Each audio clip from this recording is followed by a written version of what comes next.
বলুন তো, যাদের আশ্রমে মিটার লাগানো আছে মিটারের বিল তো দিতে হয় নাকি বিজলি বিভাগ বলে দিয়েছে যে আশ্রমের বিল দেওয়া লাগবে না? আজকে সমাজকে সব থেকে বেশি ঘৃণা কারা করছে? দীক্ষিত মানুষ অদীক্ষিত মানুষকে ঘৃণা করছে। পরের কথায় আমরা উঠি আর বসি। প্রবাদ আছে, পর ভরসায় ঘর, পথে পড়ে মর। যারা পর ভরসায় ঘর করে তাদের পথে মৃত্যু হয়, বাড়িতে মৃত্যু হয় না। ভাই, কেউ বলেছে তোমার কান নিয়ে কাকে চলে গেছে, তার পিছনে ছুটছো কেন? নিজের কানে হাত দিয়ে দেখো না যে সত্যি কি আমার কান কাকে নিয়ে চলে গেল। কেউ তোমায় বলেছে তুমি ঠাকুর ঘরে উঠতে পারবে না 1 বছর, তুমি ঠাকুর ঘরে যাওয়া বন্ধ দিয়েছো। একবার তো উঠে দেখো ঠাকুর তোমার মানা করে কি? তুই উঠিস নে, তোর তো মা মরে গেছে, তুই আসিস না। তাহলে মানা কে করেছে? মানা ঠাকুরে করেনি, কিন্তু মানা ঠাকুরকে যে কন্ট্রোল করছে সে করেছে। কোনটা ঠিক আর কোনটা বেঠিক এটা বিচার সাপেক্ষ। আমি শুধু তথ্যগুলো আপনাদের সামনে রাখতে পারি মাত্র। কতটা গ্রহণ করবেন, কতটা জীবনে নিদর্শন পালন করবেন, ওটা আপনাদের উপরে নির্ভর করবে। আমি শুধু বলতে পারি, ওঠো, জাগো, দেখো এগুলো ভুল আর এগুলো ঠিক। একটা সময় ছিল বাবা মরে গেছে, নেড়া হতেই হবে। কেমন? সিনেমার নায়ক, তার যদি বাবা মরে যায় আর তার পরের মাসে যদি তার শুটিং থাকে, সে নেড়া হয়ে শুটিং করবে? করবে কি? নিশ্চয়ই নয়। তাহলে ও কি করবে? বললে নেড়া হওয়া লাগবে না, টাকা ধরে দিস, হয়ে যাবে। মূল কথা, ঘুরে ফিরে এদের মানি দরকার।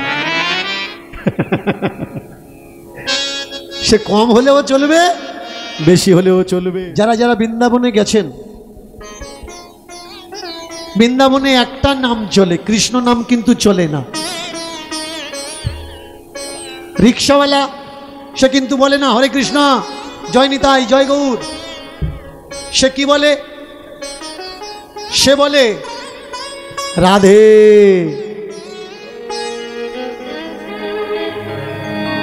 জয় শ্রী রাধে, জয় শ্রী রাধে, জয় শ্রী রাধে। আপনি আলু কিনতে গেলে আপনাকে বলা লাগবে রাধে রাধে। যদি চা খেতে যান আপনাকে বলা লাগবে রাধে রাধে। আপনি যদি রিক্সাতে বসতে চান আপনাকে বলা লাগবে রাধে রাধে। কেউ যদি আপনার পিছন থেকে আপনাকে পাস চায়, মানে সাইড চায়, তো পিছনে এসে বলবে রাধে রাধে। অন্য কোনো নাম কিন্তু বৃন্দাবনে নেই। কারা কারা বৃন্দাবনে কারা কারা গেছেন একটু হাত তুলবেন। কারা বৃন্দাবনে গেছেন? কি কথাগুলো ঠিক কথা বলছি তো নাকি ভুল কথা বলছি? বৃন্দাবনে রাধে নাম ছাড়া অন্য কোনো নামই নেই, একটাই নাম রাধে। আর যেই এসে বৃন্দাবনে উপস্থিত হয়েছে, ধ্বনিত হলো রাধে রাধে, রাধে রাধে, রাধে রাধে, রাধে রাধে। আচ্ছা, এই জায়গাটার নাম কি জানো? আস্তে আস্তে, এই জায়গাটার নাম কি? পিছনে লেখা আছে, আমরা তো পিছনে দেখি না, আমরা সামনে দেখি। এই জায়গাটার নাম বৃন্দাবন। এখনো আপনারা বসন্তপুর থেকে বেরোতে পারেননি, তাহলে আমার সঙ্গে এত দূরের সফর করবেন কি করে? যেখানে যাব পিছনে পিছনে সেখানে যেতে হবে। গল্প মানে কি জানেন? গল্প মানে কল্পনার জগৎ, গল্প মানে স্বপ্নের জগৎ।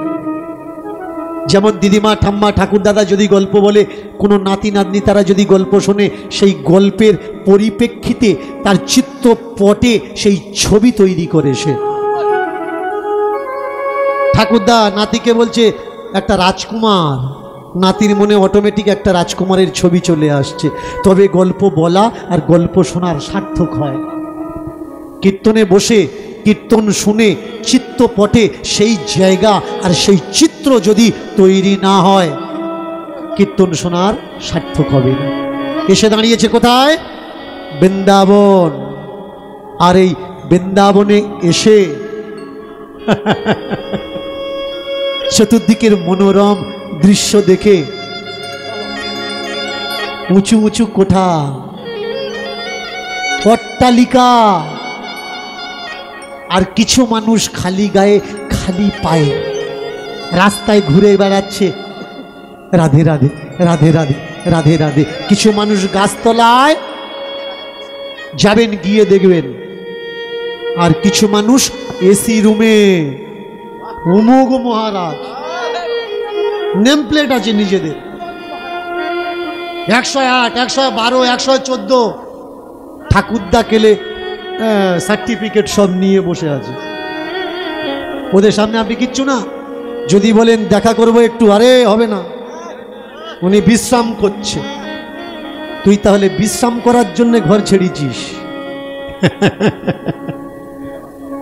বলো তো দেখি, যারা এখান থেকে সংসার ছেড়ে ঠাকুর ঠাকুর করে পাগল হয়ে চলে গেল,